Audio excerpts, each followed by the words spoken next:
किसी जमाने में एक चोर था। वह बड़ा ही चतुर था। लोगों का कहना था कि वह आदमी की आंखों का काजल तक उड़ा सकता था। एक दिन उस चोर ने सोचा कि आज तक वह राजधानी में नहीं जाएगा, वह अपना कर्तव्य नहीं दिखाएगा, तब तक चोरों के बीच उसकी धाक नहीं जमेगी। यह सोचकर वह राजधानी की ओर रवाना हुआ और वहां पहुंचकर उसने यह देखने के लिए नगर का चक्कर लगाया कि कहाँ क्या कर सकता है। उसने तय किया कि राजा के महल से अपना काम शुरू करेगा। राजा ने रात दिन महल की रखवाली के लिए बहुत से सिपाही तैनात कर रखे थे। बिना पकड़े गए परिंदा भी महल में नहीं घुस सकता। महल में एक बहुत बड़ी घड़ी लगी थी जो दिन रात का समय बताने के लिए घंटे बजाती रहती थी। चोर ने लोहे की कुछ कीलें इकट्ठी की और जब रात को घड़ी ने 12 बजाए तो घंटे की आवाज के साथ वह महल की दीवार में एक एक कीले ठोकता गया। इस तरह बिना शोर किए उसने दीवार में 12 कीले लगा दी। फिर उसे पकड़ पकड़ कर वह ऊपर चढ़ गया और महल में दाखिल हो गया। उसके बाद वह खजाने में गया और वहां से बहुत से हीरे चुरा कर लाया। उसने दिन रात चोरी का। अगले दिन जब चोरी का पता लगा तो मंत्रियों ने राजा को उसकी खबर दी। राजा बड़ा हैरान और नाराज हुआ।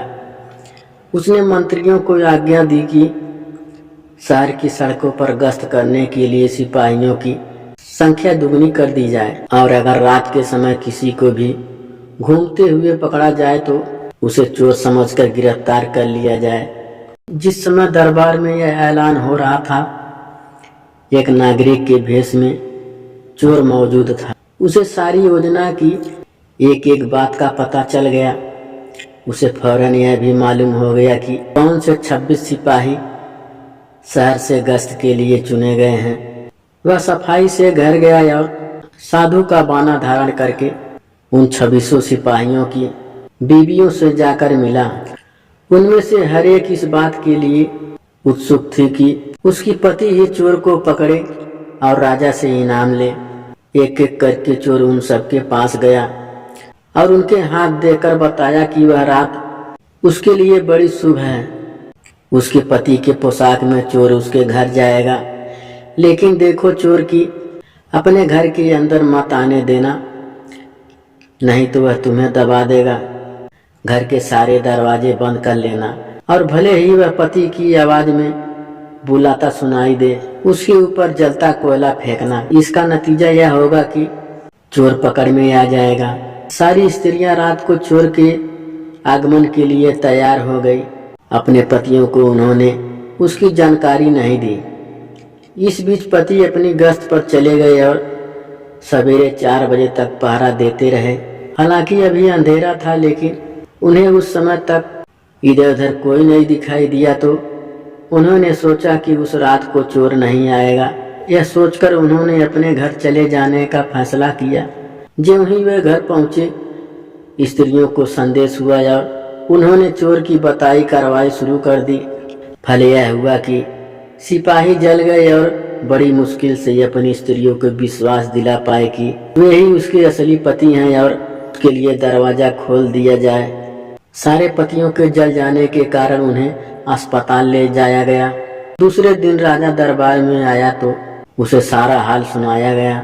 सुनकर राजा बहुत चिंतित हुआ और उसने कोतवाल को आदेश दिया कि वह स्वयं आकर चोर पकड़े। उस रात कोतवाल ने तैयार होकर शहर का पहरा देना शुरू किया। जब वह एक गली में जा रहा था तो चोर ने जवाब दिया, मैं चोर हूँ। कोतवाल ने समझा कि लड़की उसके साथ मजाक कर रही है। उसने कहा, मजाक छोड़ो और अगर तुम चोर हो तो मेरे साथ आओ, मैं तुम्हें काठ में डाल दूंगा। चोर बोला, ठीक है, और वह कोतवाल के साथ काठ डालने की जगह पर पहुंचा। वहां जाकर चोर ने कहा, कोतवाल साहब, इस काठ को आप इस्तेमाल कैसे किया करते हैं, मेहरबानी करके मुझे समझा दीजिए। कोतवाल ने कहा, तुम्हारा क्या भरोसा, मैं तुम्हें बताऊं और तुम भाग जाओ तो। चोर बोला, आपके बिना कहे मैंने अपने को आपके हवाले कर दिया है, मैं भाग क्यों जाऊंगा। कोतवाल उसे यह दिखाने के लिए राजी हो गया कि काठ कैसे डाला जाता है। ज्यों ही उसने अपने हाथ पर उसमें डाले, चोर ने झट से चाबी घुमाकर काठ का ताला बंद कर दिया और कोतवाल को राम राम करके चल दिया।